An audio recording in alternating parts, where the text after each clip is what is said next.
You just brought home a new puppy and you're so excited to get started with the training process, but where do you start? It's important to remember that at this stage, your puppy is still just a baby and we have to set realistic expectations for them. I also just brought home a new puppy, Nora, and I'm going to talk to you about the 3 things I focus on during the 8 to 10 week period. Stick around until the end. I'll tell you the number 1 word you need to teach your dog at this age. My name is Dr. Taylor Chastain Griffin, and I've dedicated my life to studying the human-animal bond. With a background as a dog trainer, mental health counselor, researcher, and therapy animal expert, my mission is to show others what happens when we become the people our dogs think we are.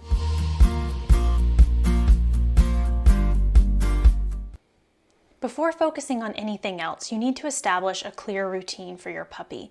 Remember, this is a really stressful time for them. They're moving away from their litter mates and from their mom. You're sure to have accidents, inappropriate chewing, and learning pains along the way. But don't worry, it's all part of the process. By establishing a clear routine, you'll be well on your way to success. The first part of setting a routine is potty training. I know this is absolutely the most frustrating part of bringing a puppy home, but we have to keep in mind at this age they have very little ability to control when they go to the bathroom. We need to take them out almost every hour. Anytime I see Nora wake up or transition to a new activity, we go outside.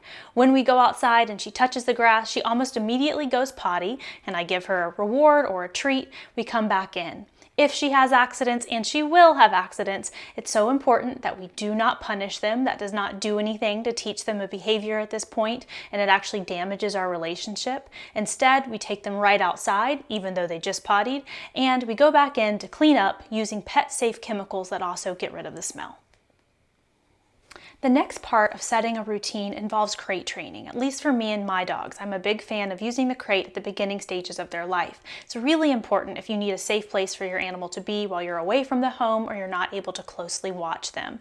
But with crate training, we have to start out small. I make the crate as rewarding as possible with comfy bedding in there, and I even give my dogs special treats or toys when they're first getting acclimated to the crate. With Nora, I tried to keep her crate in the room I was in when she was first adjusting, so she would be able to still see me, go into the crate, and stay in for a short period of time. If she got upset, I try to wait until she calms down so she's not being rewarded for her crying, but the moment she gets calm, she can come back out, and I'll leave the door open so she can go in and out as she likes. Over time, the crate becomes a comfortable place, a place for them to relax and associate with positive relaxation.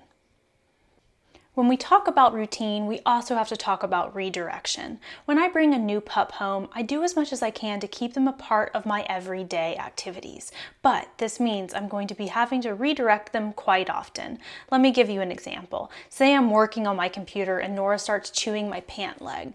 I'll give a gentle to let her know that's not what I want, but then immediately give her the appropriate chew toy. Just like with human interactions, it's important that we don't just say no. We say no and then what? We show them what we want them to be doing instead.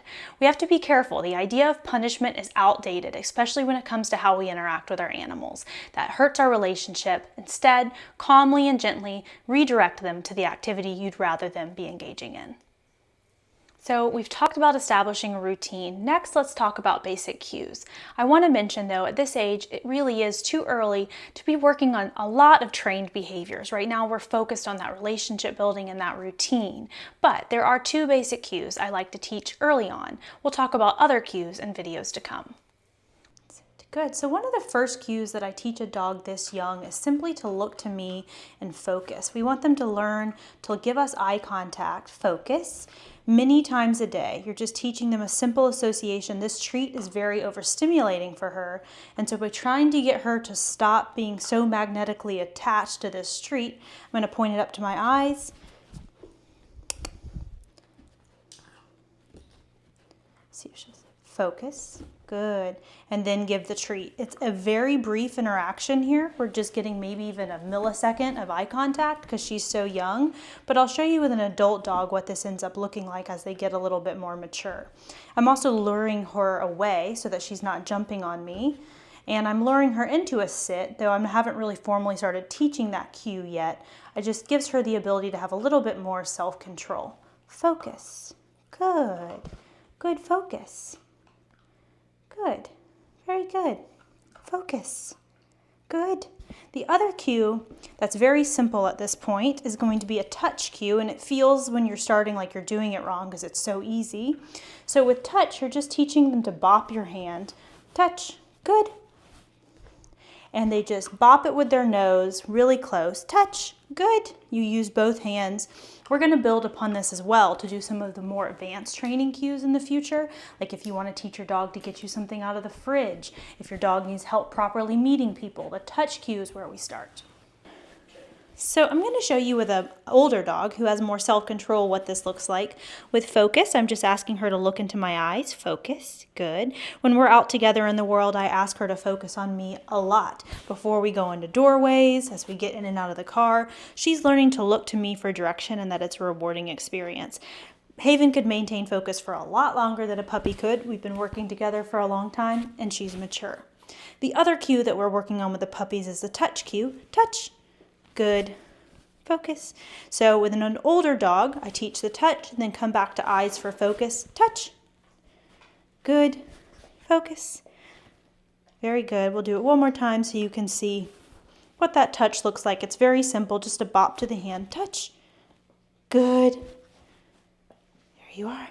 Good. The third and probably most significant thing I'm focused on during this period of training with Nora is relationship building.